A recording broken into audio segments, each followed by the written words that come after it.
Darlin bahkan memiliki bibit iblis. Bab 278. Apa yang kamu katakan? Darlin pergi kemana? Jane langsung bangkit dari bangku dan bertanya dengan suara keras. Nona besar, kami benar-benar tidak menemukan kesempatan untuk menghabisinya. Pria yang melaporkan sangat kasihan.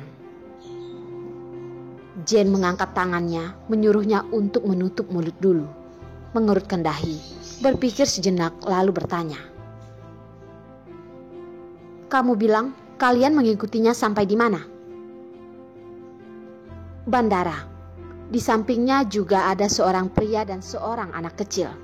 Sepanjang jalan, pria itu diiringi oleh pengawal. Kami tidak bisa mendekatinya. Kata pria itu menjawab dengan jujur. Anak kecil? Anak kecil apaan? Hati Jane tersendak. Tidak memperhatikan image, langsung menarik kerah baju pria itu dan bertanya. Sepasang tangan yang putih terlihat ada nadi yang berdetak, menunjukkan rasa gugup dari dalam hatinya. Pria yang dia tarik pun merasa tidak mengerti, tapi juga tidak memberontak, hanya termenung dan menjawab. Iya, itu adalah anak laki-laki. Dia digendong Hendrik. Bukan ini, aku bukan menanyakan itu. Cepat beritahu aku, anak laki-laki itu kira-kira berumur berapa? Tampangnya bagaimana? Cepat, beritahu aku.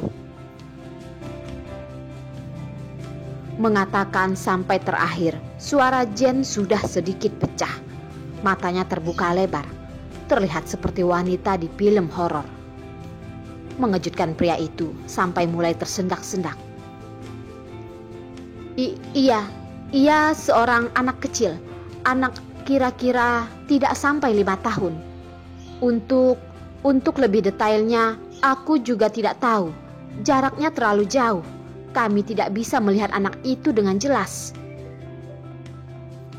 Tidak sampai berusia 5 tahun. Bahkan tidak sampai 5 tahun. Jane melepaskan tangannya, termenung. Sepertinya tidak bisa menerima kenyataan ini. Seorang anak laki-laki yang usianya tidak sampai 5 tahun juga ikut pergi dengan Darlin dan Hendrik. Anak ini pasti bukan anak Hendrik, karena Hendrik barusan kembali. Tapi kalau anak ini bukan anak Hendrik, jadi anak siapa lagi? Kenapa mereka harus pergi dengan membawa anak kecil? Jelas-jelas di dalam hatinya sudah ada jawaban. Tapi Jane tetap tidak bersedia untuk mempercayai kenyataan yang gila ini. Sesuai dengan waktu, anak ini kemungkinan besar adalah anak Darlin dan Yos. Tapi ini tidak mungkin, tidak mungkin. Jane bagaikan orang gila. 2 tangan memegang lengan pria. Matanya terlihat sangat mengerikan. Suaranya malah begitu halus.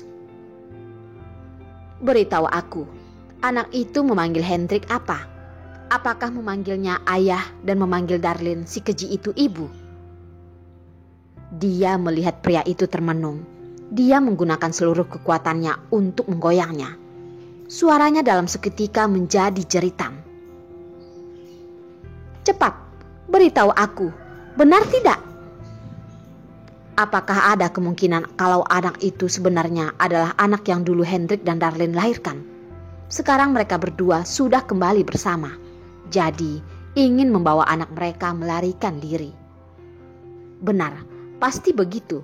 Harus begitu, harus begitu. Lengan pria itu kesakitan. Bekas 10 jari dengan jelas tercetak di lengannya. Walaupun begitu, dia juga tidak berani menghempaskan wanita yang kapan saja mungkin akan menggila ini. Hanya bisa menganggukkan kepala. Anak laki-laki itu memanggil Darlin ibu. Tidak memanggil Hendrik ayah, tapi memanggilnya paman. Dalam hati merasa pahit. Di luar orang-orang mengatakan anak perempuan Jerome adalah anak yang berpendidikan, lembut dan pendiam. baik hati, bagaikan malaikat. Namun sama sekali tidak begitu. Melihat Jane sekarang benar-benar seperti wanita gila.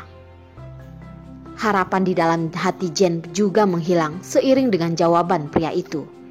Dia dengan marah menghempaskan tangan pria itu, menunjuk pintu dan menjerit, "Keluar, keluar kalian!"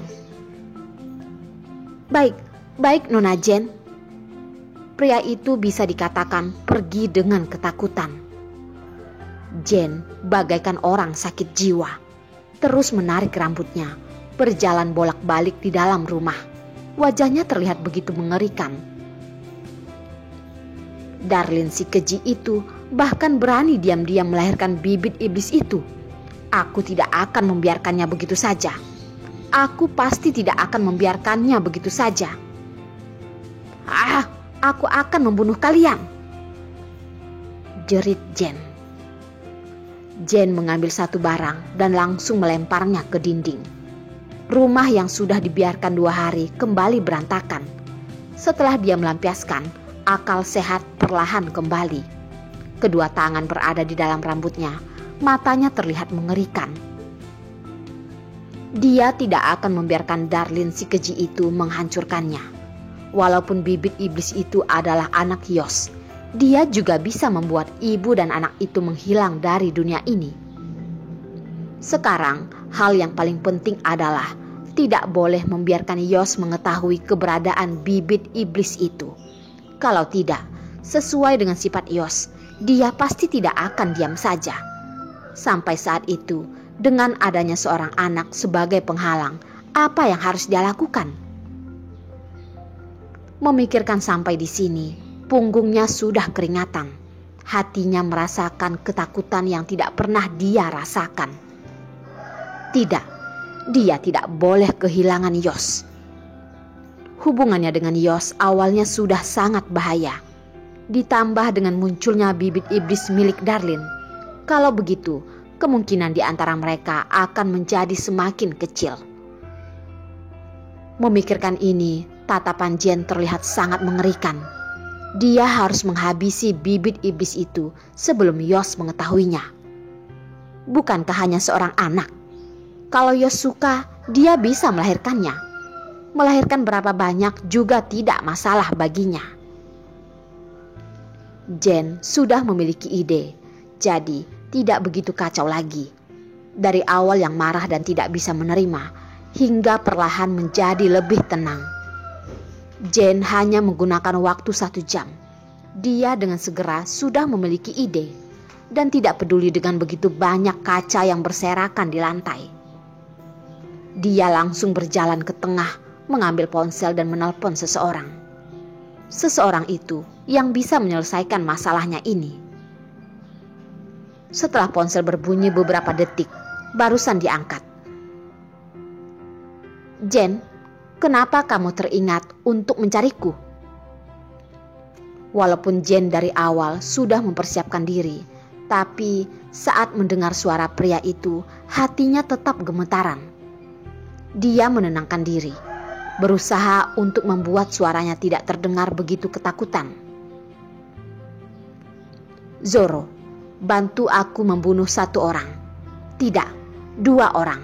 500 juta. Jane, bukankah kamu membuatku tidak senang? Asalkan 1 ucapanmu, jangankan 2 orang, 10 orang, 100 orang juga tidak masalah bagiku." Zoro berkata. Jane menggerakkan bibirnya, berpura-pura tidak mengerti. Dengan profesional berkata, "Aku tanya kamu menerimanya atau tidak?" Walaupun dia bertanya seperti itu, dalam hati tahu kalau Zoro tidak akan menolaknya. Karena dia tahu betapa pria yang ada di balik telepon itu mencintainya. Juga karena cinta pria ini bisa dikatakan gila. Jadi dia juga tidak berani asal mengganggunya. Sekarang Darlin bahkan sudah berani menyembunyikan dari Yos untuk melahirkan bibit iblis itu. Apalagi yang tidak berani dia lakukan? Sesuai dugaan, Zoro langsung menyetujuinya. Aku terima. Tapi dia tidak mau uang. Uang terhadapnya adalah sekumpulan angka. Aku tidak mau uang. Aku hanya menginginkan dirimu. Zoro, kamu jangan terlalu keterlaluan. Jen tidak menunggunya mengatakan langsung dengan marah menghentikannya. Jen bukannya tidak ada pilihan lagi. Hanya saja Zoro adalah pembunuh yang profesional.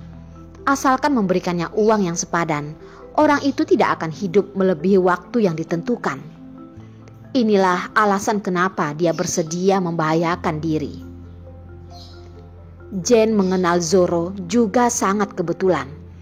Siapa tahu Zoro sudah salah makan obat apa dan menyukainya. Kalau bukan karena keberadaan ayahnya, pria ini mungkin sudah membawanya pergi.